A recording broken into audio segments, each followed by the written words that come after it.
All right, so you want to be the person controlling all those awesome visuals at concerts, huh?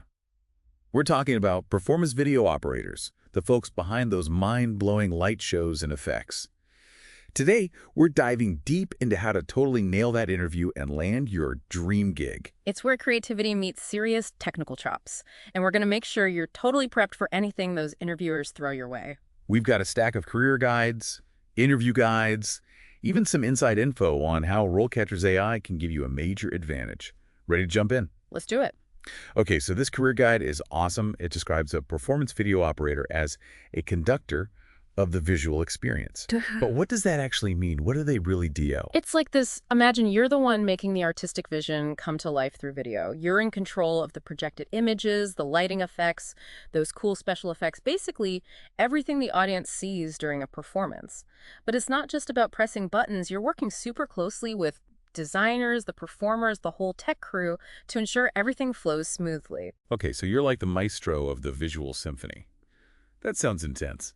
And speaking of intense, this interview guide is packed with common questions. One that jumps out is, how do you deal with unexpected technical issues during a live event? I bet you've got some stories. Oh, tons. In a live setting, anything can go wrong.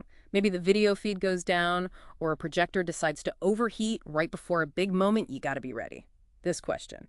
It's all about seeing if you can think on your feet and stay calm when the pressure's on. They'll want to hear about a specific time you faced a real challenge and how you handled it. So instead of saying, I'd probably panic, you need a real-life example ready to go, right? Exactly. Let's say a whole video wall starts acting up right before a big reveal during a show. You could talk about how you quickly figured out what was wrong, isolated the problem panel, and found a workaround, all while the show went on without a hitch. That's awesome. Having that concrete story makes a huge difference. It shows you've been there, done that, and can handle the heat. Okay, this next one's a bit more technical. What software programs are you proficient in using? This is where you tailor your answer to each job. Make sure you mention the software they specifically listed in the job description, shows you've done your research. But don't be afraid to highlight any extra programs, that could be useful. So if they're looking for someone who's a pro with a Resolume Arena, which this career guide says is huge in the field, you'd want to emphasize your experience with that. But it's cool to mention other programs even if they're not listed. For sure. It shows you're adaptable and eager to learn. You could say something like, I've been using Resolume for years and I'm super comfortable with it, but I've also been exploring Touch Designer lately because I'm really interested in interactive installations. Oh, I like that. Shows you're not just okay with the basics, you're pushing yourself to learn new things. So you're not just keeping up, you're staying ahead of the game. Exactly. Speaking of staying ahead of the game, this is where RoleCatcher's AI can be a game changer. It can actually analyze job descriptions and tell you which software skills are most in demand for that specific role. That's like insider information. It's like having a secret weapon. That's incredible. Yeah. Okay, I've got to ask about this one. How do you ensure that video quality is consistent across different platforms? Because it's not just about looking good on your computer screen, right? You got it. You have to show them you understand how video translates across different screens, resolutions, whether it's a massive LED wall or someone watching a live stream on their phone. So how do you answer that one effectively? Talk about your workflow. Explain how you make sure those videos look amazing on any platform without sacrificing quality. You could mention using specific codecs, byte rates, maybe even working with different versions of the same video depending on where it's being shown. So it's about proving you're thinking about all those behind-the-scenes details that ensure a great experience for everyone, no matter how they're watching. That's awesome. Okay, this next one definitely feels like a tell me a story kind of question. Describe a time when you had to make a difficult decision under pressure during a live event. Oh yeah, they want a story. This is your chance to highlight your problem-solving skills, your ability to think fast, and your dedication to making the show happen, no matter what. Okay, so what kind of story would really knock their socks off? Let's say you're working a concert, and right before the headliner is about to go on, there's a huge technical meltdown with the main video feed. You could talk about how you had to make a split-second decision to switch to a backup system, maybe even improvise a little to cover up the issue, and the audience never even knew there was a problem. That's so clutch. It shows you can handle the pressure and make those tough calls when you need to. Okay, this next one feels like a chance to show off those technical skills. Describe your experience with multi-camera setups. This is where you break down your experience with different types of setups, how much you know about camera angles, and your ability to switch between cameras without missing a beat. So if you've worked with, say, a 3-camera setup for a concert, you'd want to get specific about your role in that, right? Totally. Did you control the camera switching? Were you framing the shots? What were some challenges you faced, and how did you overcome them? It sounds like details are key. Give them the behind-the-scenes scoop. Exactly. Don't just say, I've worked with multi-camera setups. Paint a picture for them. Like, in my last role, I ran a 4-camera shoot for a live music festival, making sure we had smooth transitions between those big, wide shots of the stage and close-ups of the musicians. That's way more impactful. It's like Yeah. show, don't tell. Which brings us to a question that I think plays into that perfectly. Yeah. What are some of the biggest challenges you faced working with video in a live event setting? Okay, this one's a bit of a trap.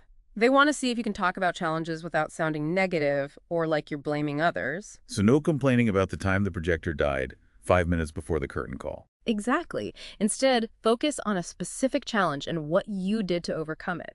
For example, you could talk about a time when you had to adapt to some last-minute changes in the show, like a surprise change to the set list, or maybe the lighting design shifted unexpectedly and you just rolled with it. So it's about demonstrating that you're flexible, you're a problem solver, and you can handle whatever gets thrown your way. You got it. Yeah. And it's a chance to really let your passion for this work shine through. You could say, one of the things I love about live events is that anything can happen. It keeps me on my toes, makes me be creative. And I thrive in those environments where you got to think fast and come up with solutions on the spot. I love that. You're turning a question about challenges into a chance to show off your strengths. And speaking of strengths, I feel like this next question's all about that. What sets you apart from other performance video operator candidates? Classic, why should we hire you question. This is your time to sell yourself, but do it in a way that feels real and genuine. So no rattling off your resume like a shopping list. Got it. Right. Instead, zero in on those unique skills, experiences. What are you passionate about? What makes you different?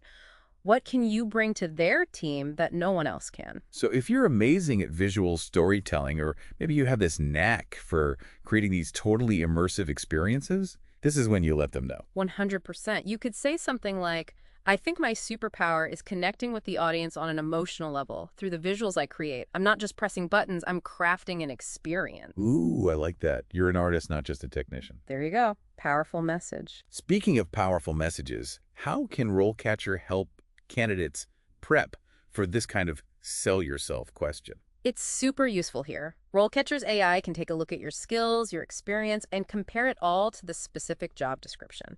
It'll highlight the areas where you really shine and can even suggest ways to explain your unique value that'll resonate with the employer. It's like having a personal branding expert in your back pocket. Yeah. This is amazing. Okay, let's move on to a question that's a bit different. How do you stay up to date with the latest trends and technologies in video production? Because I'm guessing things change quickly in this field. Oh, you have no idea. Technology moves so fast, so you've got to show them you're all about that continuous learning. So I Google stuff isn't going to cut it. Not even a little bit. Talk about what you actually do to stay current. Do you attend industry conferences like Infocom or LDI? Do you follow blogs or online publications like Projection Mapping Central or Live Design? Do you mess around with new software just for fun? It's about showing them you're genuinely curious, you love this stuff, and you're dedicated to staying ahead of the curve. Exactly. And this is another place where RoleCatcher's AI can really come in handy. It can analyze what's happening in the industry and recommend resources, courses, even people to follow who are doing cool stuff. It's like having a personalized roadmap for your career growth. It's like it's predicting the future of your career or something. Okay, so this career guide mentions that the actual work environment for performance video operators can be all over the place. One day you're in a fancy concert hall, the next you're backstage at a muddy outdoor festival. How do you even prepare for that kind of unpredictability? It's a good point. And while this particular interview guide doesn't have a specific question about that, they might ask something like, tell us about a time you had to adapt to a really challenging work environment. They're basically looking for proof that you're flexible and resourceful no matter what's thrown at you. So instead of saying, I need my green room and a bottle of water, Yeah. you'd want to talk about a time you worked a show where maybe the setup wasn't perfect or the weather was a nightmare and you just rolled with it. Exactly. Like, imagine you had to rig up a whole projection system outside and it's pouring rain or the ground's totally uneven. You could talk about how you got creative and found solutions to make it work despite the challenges. That shows You're the kind of person who can handle anything. Okay, shifting gears a bit, let's talk about teamwork. Because as a performance video operator, you're part of a bigger production crew, and communication is everything, right? It's true. It's like being in a band. You all need to be in sync to make the music sound good. Exactly. And it looks like our interview guide has a question about just that. How do you handle disagreements or miscommunications within a team, especially when you're in a high-pressure environment? Which, let's be honest, sounds like a recipe for disaster if you're not careful. Absolutely. They want to know you can communicate clearly, you're a team player, and that you can stay cool when things get a little crazy. So no storming off in a huff if someone criticizes your transitions. Definitely not. This is a chance to talk about a specific time when maybe you had a conflict with someone or there was miscommunication and how you worked through it. Like, you could say, we were doing a live stream and there was a mix-up about the order of the songs, but I caught it and calmly let the stage manager and the band's manager know so we could adjust the video cues and the show went on without a hitch. See, that's great. You're thinking on your feet and, more importantly, putting the audience's experience first. Okay, this next one is intriguing. How do you approach working with performers or directors who might not be super tech-savvy when it comes to video? Because that could be tough, trying to explain all those technical things to someone who's coming from a totally different world. Oh, it definitely can be. This question is about showing them you can bridge that communication gap. You need to explain technical things in a way that anyone can understand, no matter their background. So, like, no using jargon or acronyms they won't get. Exactly. Keep it clear, concise, maybe even use analogies or visuals to explain your point. You could say something like, I try to meet people where they're at. Instead of overwhelming them with tech talk, I might compare video formats to something like different types of paintbrushes. They each have their best uses depending on what you're trying to create. I love that. Makes it so much more relatable. Okay, here's a question that seems really specialized. Describe your experience working with interactive video installations or projection mapping. It's becoming more and more common though, right? The whole live event scene is evolving. People want those immersive and interactive experiences these days. So what if someone listening hasn't had a ton of experience in those specific things yet? Is it okay to be honest about that in an interview? Totally. It's better to be upfront than to oversell yourself. But even if you haven't worked on a huge interactive installation, you can still talk about your interest in those areas and any related skills you do have. So, like, if you've played around with projection mapping software on your own time or taken a workshop on interactive design, now's the time to mention that. For sure. It shows you're excited to learn and that you're already taking initiative. You could say, my experience with big, complex, interactive installations is still developing, but I'm fascinated by what's possible with that technology and I'm building my skills in that area. I love it. You're taking a potential weakness and turning it into a positive. And that's where a RoleCatcher's feedback tool can be so helpful. It's like having someone read through your answers and give you advice. Totally. RoleCatcher can analyze what you've written, tell you what's working, what could be better, and even give you suggestions for different ways to say things. Okay, love that. Let's move on to a question that I think is crucial. How do you ensure that your video content is accessible to a diverse audience? Because it's not just about making things look cool, right? You have to think about things like captions for people who are deaf or hard of hearing, or making sure the color contrast works for people with visual impairments. You're 100% right. This question matters a lot these days. Employers want to see that you understand those accessibility standards and that you want to create inclusive experiences. So it's not enough to just know what those things are. You have to know how to actually implement them, right? Exactly. Talk about specific things you do in your process, like incorporating captions directly in your editing software or using color palettes that are accessible. That shows you're serious about it, not just giving it lip service. Okay, let's lighten the mood a bit. What are some of the most memorable or rewarding moments you've had working as a performance video operator? Oh man, there are so many. I think for me, the best part of this job is knowing that you're playing a role in creating something really special, something that brings people joy or excitement. Whether it's seeing a kid's face light up, watching a projection mapping show, or feeling the energy of the crowd during a concert when the visuals are perfectly matched to the music, those are the moments that make all the hard work worth it. I love that. You can really hear the passion in your voice when you talk about it. Okay, back to the practical stuff, salaries and career paths. This career guide gives us some salary ranges for performance video operators.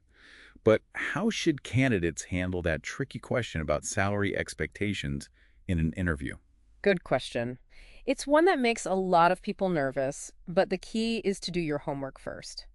Know what the average salary is for someone with your experience level in your area. Don't just throw out a number that sounds good. No, not at all. Check out websites like Glassdoor or salary.com, do some research. When they ask about your salary expectations, be honest and realistic. You could say, based on my research and experience, I'm looking for something in the range of X to Y, but I'm definitely open to discussing what's appropriate for the role and the responsibilities. It shows that you've thought about it and you're being professional. And this is another place where a role catcher can be a huge help, right? It has a feature that looks at salary data and gives you personalized insights. It does. RoleCatcher's AI can take your skills, your experience, your location, all of that, compare it to industry benchmarks, and give you a salary range that reflects your actual market value. That's awesome. Takes the guesswork out of it. Now, what about career progression? What are some typical paths for performance video operators? The cool thing about this field is that you can go in so many different directions. Some people love to specialize in something really specific, like projection mapping or concert visuals. Others might move into management roles where they're leading teams or bigger projects. So there's room to grow and really make it your own. This career guide even mentioned that some performance video operators end up as technical directors or creative directors, which is amazing. Yeah, as you get more experience and really hone your craft, you might find yourself wanting more creative control or wanting to take on leadership roles. That's so cool. It's a job with real potential to become a lifelong career. Okay, last question. Yeah. And it's a fun one. What are you most excited about when you think about the future of this field? Any emerging trends or technologies that really get you fired up? Oh, there's so much cool stuff happening right now. One thing I'm super excited about is how much extended reality, or XR, is being used these days. It combines virtual reality and augmented reality to make these truly immersive experiences. XR. Sounds like something out of a movie. It kind of is. Imagine going to a concert where you're not just watching the band on stage, you're also seeing interactive visuals and effects all around you, blended in with the real world. Wow, that's next level. And it's only going to get wilder as these technologies keep evolving and become more accessible. I think we're just scratching the surface of what's possible. I'm ready for it. Okay, we've talked about the technical skills, the communication skills, the career paths, even what the future holds. Anything else candidates should remember as they get ready for those interviews? Be yourself. Let your passion shine through. This field is all about creativity, enthusiasm, and a genuine love for this work. So if you geek out a little about a certain software or a mind-blowing video design you saw, that's a good thing. It really is. It's like having someone in your corner hyping you up and giving you that extra boost of confidence. Exactly. And you know, it's not just about knowing all the tech stuff, it's also about being ready for anything. Because things don't always go according to plan in live events. In fact, this career guide actually emphasizes how important on-the-spot problem-solving is in this role. Yeah, like when the confetti cannon goes off at the wrong time and covers all your equipment in glitter right before the big finale, that kind of thing. Oh, you'd be surprised it happens. But seriously, they might ask you something like, tell us about a time a live event didn't go as planned. What did you learn from it? And that's when having those real-life stories ready to go is so important. Absolutely. It's not about never messing up. It's about how you handle it when things go wrong. They want to see that you can think fast, adapt, and keep the show going no matter what. Like that time, the wrong video clip started playing during a show, and I had to come up with a transition on the spot while the team found the right file. That's amazing. You were like a video ninja. You gotta do what you gotta do. Okay, so speaking of things that can throw you off your game nerves, any advice for staying calm, cool, and collected during the actual interview itself? Preparation is key. The more you know about the company, the role, what's happening in the industry as a whole, the more confident you'll feel going in. Practice answering common interview questions out loud. And honestly, remember that the interviewers are just people too. They want to find someone who's skilled, who's passionate, and who'd be a good fit for their team. So it's okay to be yourself, let your personality come through a little? 100%. A genuine smile and a positive attitude can make a world of difference. And if you stumble over a word or need a second to gather your thoughts, don't freak out. Just take a breath, regroup, and keep going. Love that. Okay, before we wrap up, one last thing. What about after the interview? Any advice for following up in a way that makes a good impression? Oh, for sure. A thank you note is a must. It shows you appreciate their time and that you're really interested. But don't just send a generic email, personalize it.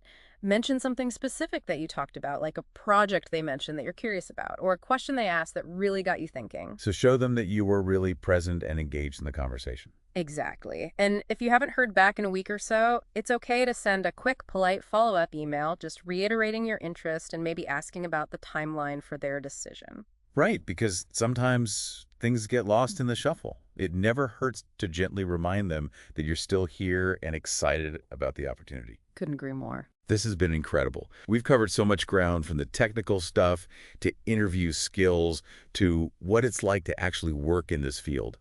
I feel like I could walk into a performance video operator interview right now and totally rock it. I have no doubt. For everyone listening, remember what we talked about today. Preparation is key. Use those resources, practice your answers, and most importantly, bring your passion and enthusiasm to that interview. Let them see how much you love this stuff. Absolutely. And hey, if you land that dream gig designing visuals for a rock concert, don't forget about us. Until next time, keep diving deep, everyone.